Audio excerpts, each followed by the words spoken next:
తల్లిదండ్రులు భార్య తనయులాప్తులు భావమరుదులన్నను మేనమావగారు ఘనముగా బంధువుల్ గలిగినప్పటికైన తాను దర్లగ వెంట తగిలిరారు. యముని దూతలు ప్రాణమపహరించుకపోవ మమతతో పోరాడి మాన్పలేరు. బలగమందరు దుఃఖపడుట మాత్రమే గాని ఇంచుక నాయుష్యమియ్యలేరు. చుట్టముల మీద భ్రమదీసి చోరబెట్టి సంతతము మిమ్ము నమ్ముట పసార్థకంబు. భూషణ వికాస శ్రీధర్మపుర నివాస దుష్ట సంహార నరసింహ దురిత దూర.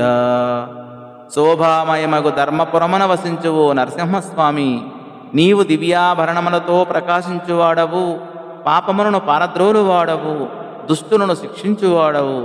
జగత్పిత తల్లిదండ్రులు, భార్యాబిడ్డలు, ఆప్తులు, బావమరుదులు, అన్నలు, మేనమామలు మొదలగు నావారని భావించిన చుట్టాలు ఎందరూ ఉన్నప్పటికీ పోయేనాడు ఏ ఒక్కరూ వెంటరారు. యమభటులు ప్రాణాలు పట్టుకొని పోతూ ఉండగా అడ్డుపడి పోరాడి ఆపలేరు.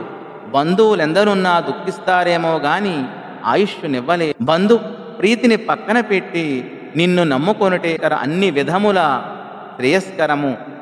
బంధు ప్రీతి అనర్థం, భగవత్ ప్రీతి పరమార్థం.